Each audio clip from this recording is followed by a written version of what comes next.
freue mich, dass Sie alle gekommen sind zu der Premiere heute. Ich möchte ganz herzlich begrüßen Daniel Hület, Jean-Marie Straub, die Filmemacher.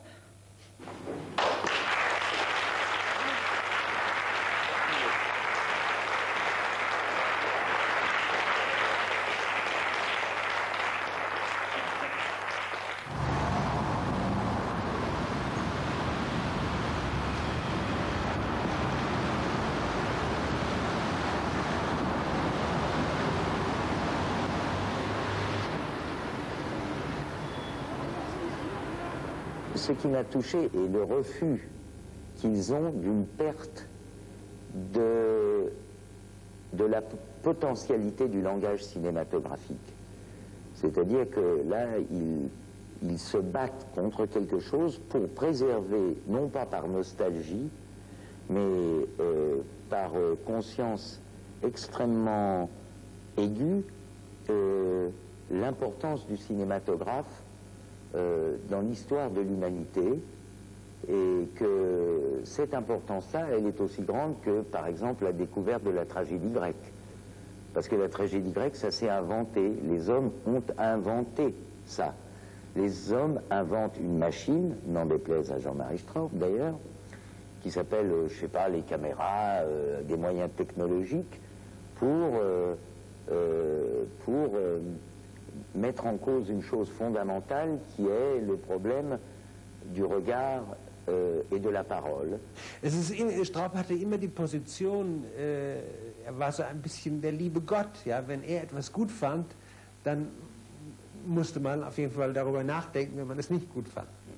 Le cinématographe à son origine, je pense chez un homme comme Murnau, comme ça sera le cas, je ne sais pas, pour Renoir ou John Ford ou Dreyer ou Ozu, c'est un outil de travail incomparable pour que l'homme se pose la question de qu'est-ce qu'il est dans l'univers et dans le monde. Qu'est-ce qu'il est, pas que le monde est fait pour lui et que l'univers est fait pour lui, mais simplement de se reposer cette question fondamentale, qu'est-ce qu'il fait là, qui il est, comment c'est.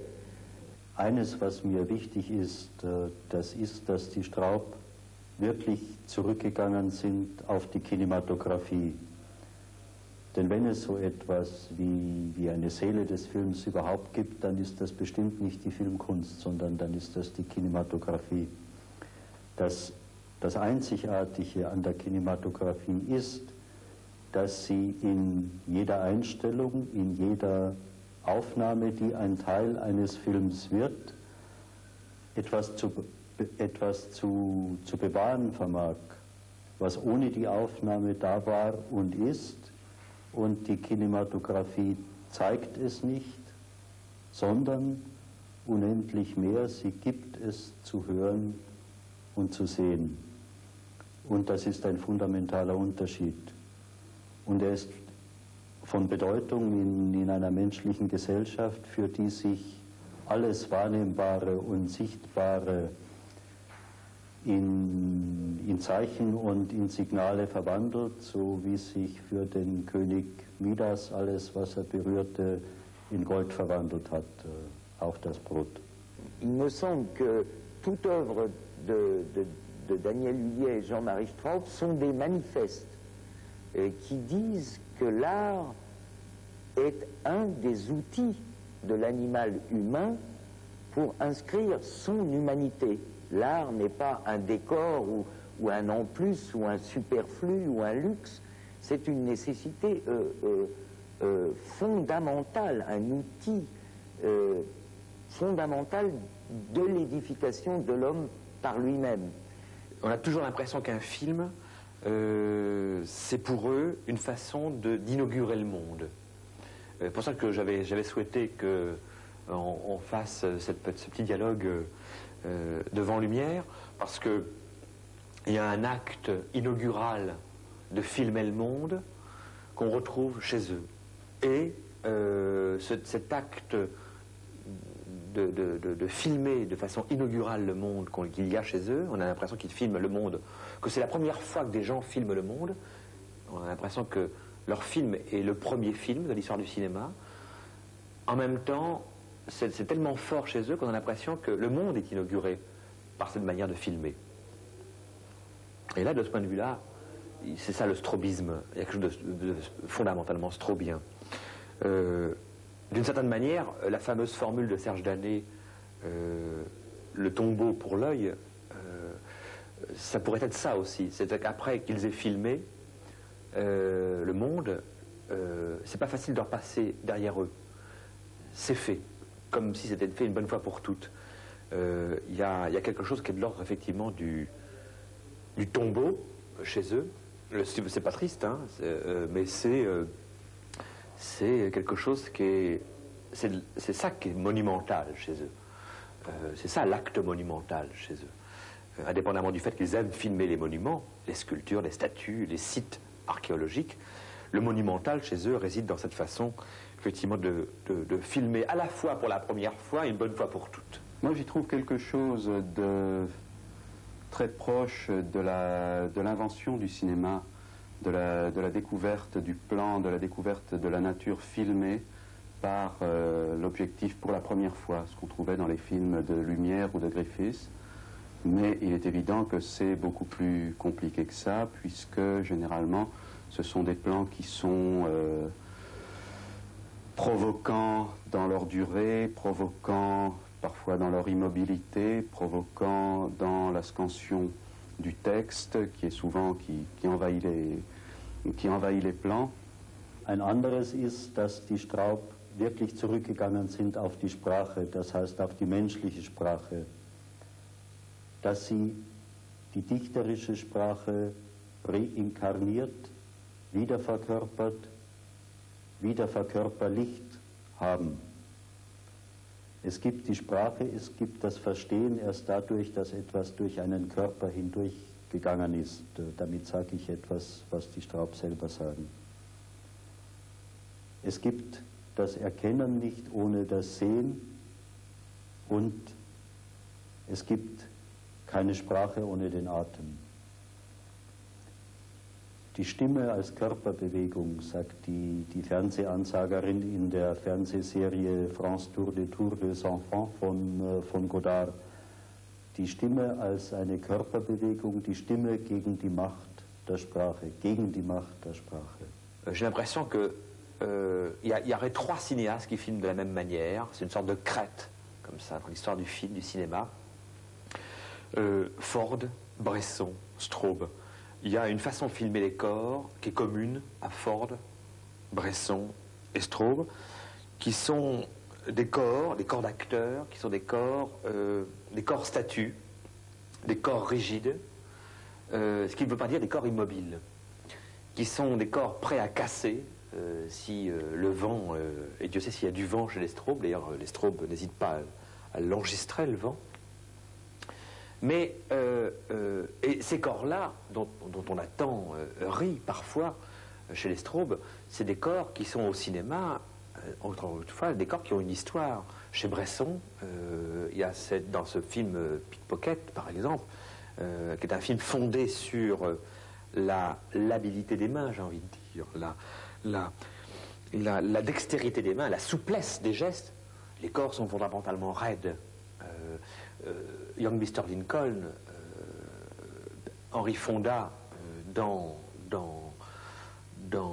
le film de Ford, a un devenir statue, un devenir sculpture, qui est fondamentalement aussi cette façon de dire le mouvement historique. Donc c'est une raideur, c'est une rigidité qui dit, paradoxalement, le devenir historique, le changement. Un plan straubien, c'est un plan qui est déjà... Tu veux dire au niveau du cadre? C'est un plan qui a été étudié. C'est un plan où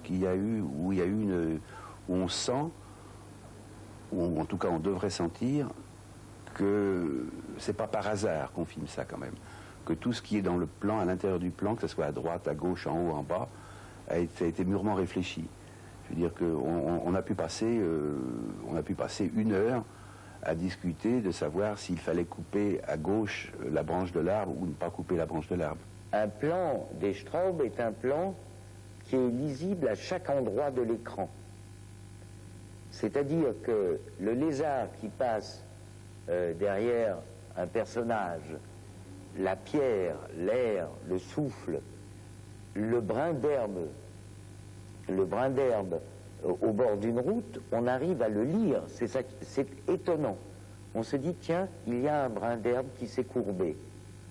On dit, tiens, il y a tel feuillage, tiens, il y a tel brouillard. Où on se dit, d'ailleurs, il vous le dit, dans Nube al Cielo, je crois que ça s'appelle comme ça, il vous dit, par exemple, que cette colline est une colline qui témoigne du travail de l'homme sur la nature. Un plan straubien, c'est une chose qui vous rappelle sans cesse, enfin qui travaille sur l'hétérogène. Im Tod des Empedokles ist zu hören und zu sehen, wie das Denken zusammen mit dem Gras, mit den Sträuchern, mit den Bäumen, mit dem Denken der Bäume besteht. Wo es kein Gras, keine Bäume mehr gibt, da besteht auch kein Denken mehr.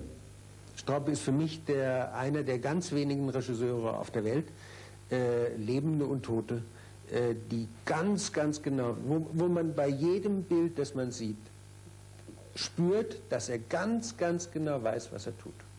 Je sais que j'ai vu assez fréquemment, par exemple, l'an dernier à Locarno avec Antigone, on voit assez fréquemment que dans la première demi-heure d'un film d'Estraube, la provocation est ressentie pour les gens comme telle, comme une violence sur eux, sur leurs habitudes de spectateurs, telles qu'ils s'en vont, qu'ils partent, ils claquent les fauteuils, ou ils éteignent la télévision si c'est la télévision, ils ne supportent pas ces types de durée, ces types de rythme.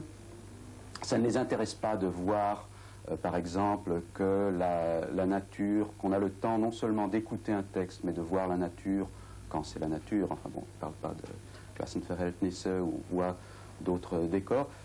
Ils ne perçoivent pas qu'il y a un appel à voir ça. Et après cette demi-heure environ, qui peut jouer aussi, enfin je l'ai vu à plusieurs reprises avec des spectateurs, après cette demi-heure, il y a un certain rythme qui est pris, une perception qui est établie, un rapport des spectateurs avec le film, et on peut à ce moment-là voir le film soit avec une curiosité intelligente, ou bien avec un plaisir sensuel, ou bien avec un intérêt purement intellectuel, ou bien, enfin bon, on peut à ce moment-là avoir avec le film toutes les sortes de rapports qu'on a en général avec un film. C'est circuler, il n'y a rien à voir, le cinéma en général.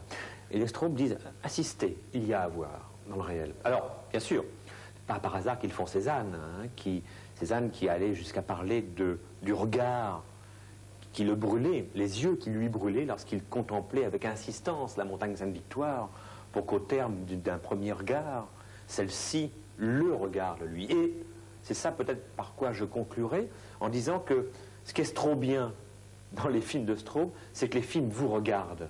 C'est du sport. Hein, c'est pas, je m'installe pas dans un fauteuil et puis pof. Non, ils attendent de moi un travail, une collaboration. C'est-à-dire, je pense qu'un film de Straub présuppose de la part de son spectateur qu'il est à la fois créateur.